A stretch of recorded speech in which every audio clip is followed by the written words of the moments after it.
Assalamualaikum warahmatullahi wabarakatuh. Halo semua, perkenalkan, namaku Amalia Izzatul Muna dari Prodi Ekonomi Syariah semester 4. Di video ini, aku ingin menjelaskan sedikit tentang akad qard atau disebut juga pinjaman. Apa itu akad qard dan bagaimana aplikasinya pada lembaga keuangan syariah di Indonesia? Langsung saja kita ke pembahasannya.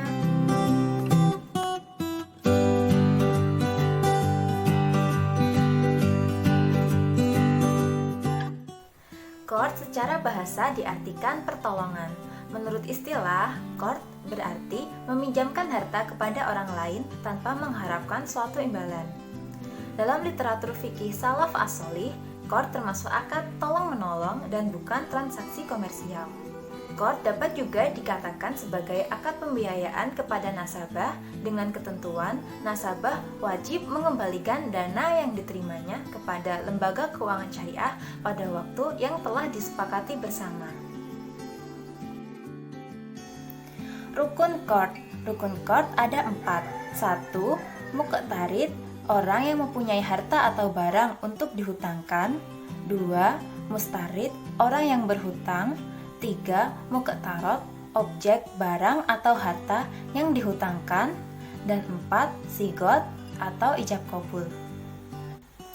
Orang yang melakukan akad qard disyaratkan harus cakap untuk melakukan tindakan hukum. Dan barang yang dijadikan objek harus berbentuk barang yang dapat diukur atau diketahui jumlah dan nilainya.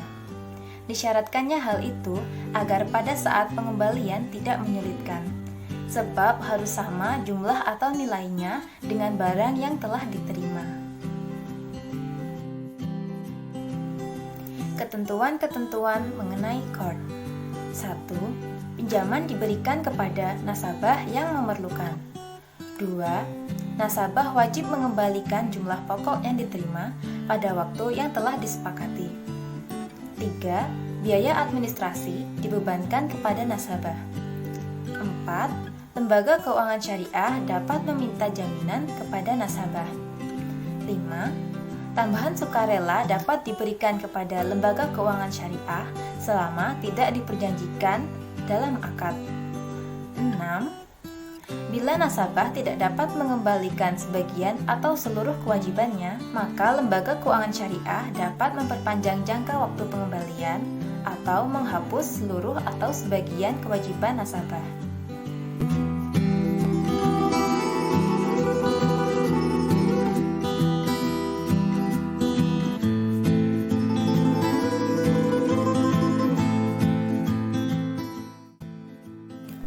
Dalam prakteknya di perbankan syariah, akad qard sebagai produk penyaluran dana yang sifatnya pinjam-meminjam, maka diterapkan 5 hal berikut.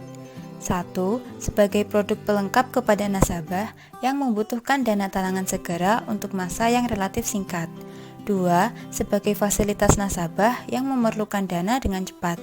3. Sebagai produk untuk menyumbangkan usaha kecil untuk membantu sektor sosial.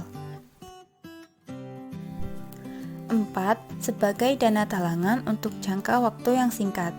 Dan 5. Sebagai fasilitas satu paket pembiayaan khususnya untuk mempermudah nasabah dalam bertransaksi. Dilihat dari 5 skema tadi, aplikasi qard dalam perbankan dapat berbentuk sebagai 4 hal. 1. Sebagai pinjaman tunai dari produk kartu kredit syariah.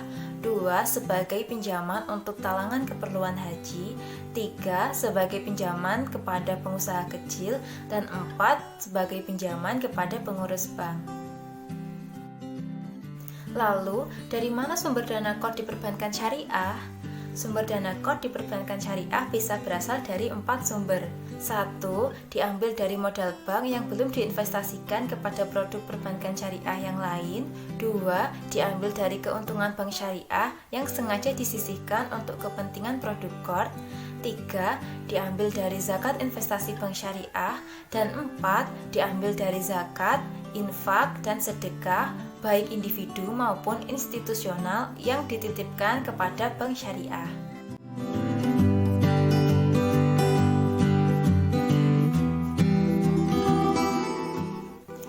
Aplikasi Qord di PMT diwujudkan dengan mengeluarkan produk Qord, yakni pinjaman yang diberikan PMT kepada nasabah. Nasabah hanya perlu mengembalikan pinjaman pokok tanpa ada tambahan apapun. Produk ini dianggap sebagai bentuk kebaikan PMT kepada masyarakat. Karena itu sering disebut dengan Qord Hasan.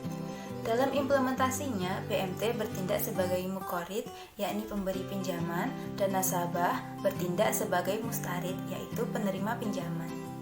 Dana yang digunakan bukan berasal dari modal PMT, melainkan diambil dari sumber yang lain, seperti zakat, infak, dan sedekah, baik dari PMT itu sendiri maupun dari pihak luar yang menitipkannya kepada PMT.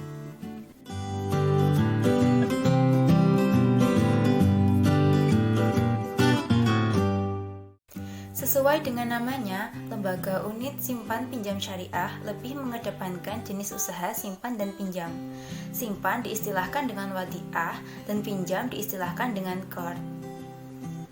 Oleh karena itu, qord menjadi salah satu jenis usaha yang ditawarkan oleh USPS dalam rangka menyalurkan dana kepada masyarakat. Pada tataran teknis, implementasi qord di USPS tidak jauh berbeda dengan di bank dan di PMT. USPS sebagai muqorrid dan nasabah sebagai mustarid. Dari materi yang telah aku sampaikan dapat disimpulkan bahwa aplikasi qord di lembaga keuangan syariah baik bank maupun non-bank tidak jauh berbeda.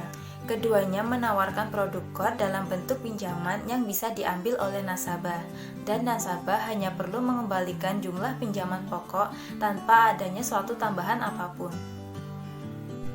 Demikian materi yang bisa aku sampaikan, kurang lebihnya aku mohon maaf. Wassalamualaikum warahmatullahi wabarakatuh.